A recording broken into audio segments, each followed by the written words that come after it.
Well, hello YouTube. I've got a lot of help off here and I'm going to see if I can give a little help back. We've got a 2006 Toyota Camry with the 4-cylinder 2AZ FE engine. I'd bought this thing from a pastor down in Bay Springs, Mississippi, who got it new from the lady that got it new. Anyway, the head gasket went out, so I ended up putting a new head on it. It ran good for just a few days and then it started acting up. It wouldn't start most of the time. The next time it'd start and immediately die.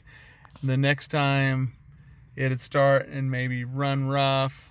Next time it'd start and sound pretty good and then get rough and then die. Next time you come back it wouldn't start at all. We'd tested all kind of things. We put a scanner on it. We had a P0010 camshaft position A circuit. We had a P0340 camshaft position sensor circuit. We had a P0010 again. It says that ECM detects variations between the crankshaft and camshaft. We begin to wonder, well, is the timing chain stretched enough that it's, getting too far out of phase between the crank sensor and the cam sensor? We didn't really know what we were looking at here. We're just learning this stuff. And we had replaced the crankshaft position sensor because it was out of spec. So we did change that. And we did change the VVT solenoid because even though it checked good electrically, it didn't act quite as snappy as the new one we had. It worked and it had full range of motion, but when you don't know what you're doing, you're just willing to try anything. We had the part sitting there, so we tried it, even thinking that's not it, but we were desperate. So finally, my lovely assistant, who doubles as my wife, that's really quite convenient. I highly recommend that. If you can get a good one, highly recommend it. If you can't get a good one, I'd stay away from it. But she found online on Just Answer, which you guys have seen that website probably, and they had showed some grounds. There was a guy had a similar situation to mine where he had changed a head and he was having all kinds of wacky codes, and he asked, and this very smart tech on Just Answer told him the clue is that you changed your head. And he said, I believe you have a bad ground because I've seen this before, because of course when you replace the head you have to remove the wiring harness there and they don't get back on, or they don't get back on tight or whatever. So she showed me in this video, it had a nice schematic, and there were two ground points it was showing you. One was the EG ground point on the driver's side front of the head, just on the front end of it there. And those are real easy to see, white wires with black tracers bolted right on. Now the back grounding point is called the EH, and that's on the back side of the head there. And it's extremely difficult to see. I had to have a little bitty mechanic's mirror and a bright headlight.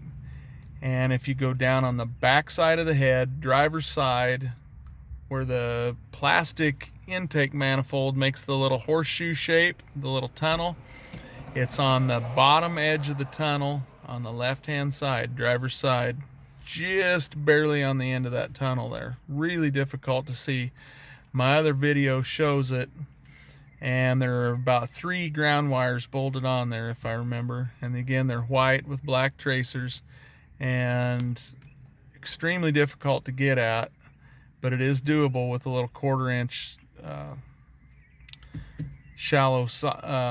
quarter-inch drive shallow socket, 10mm.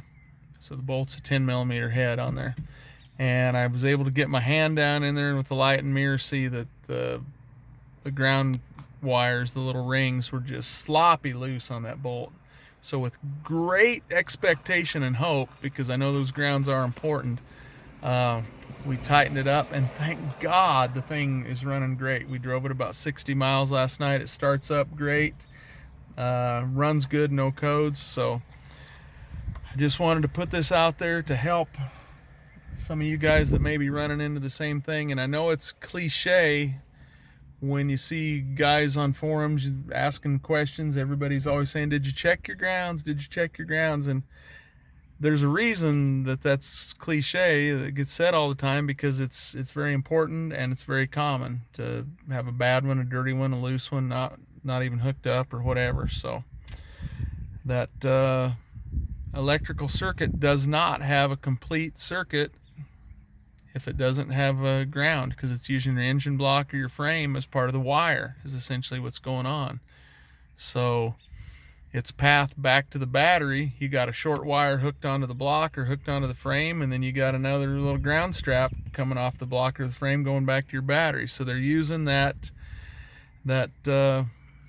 frame or block as wiring, essentially as a ground wire. And if you got a bad ground where it's attached, it's not going to work.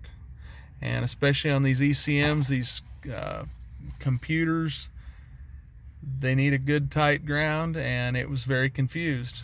It's easy to see now in retrospect why it wouldn't run, why it wouldn't start, why the next time it would. But anyway, I hope this will be helpful to you. I'm learning as I go. We bought us a code scanner and a lab scope, an oscilloscope, and the technology is getting cheaper that you can afford to have some of those.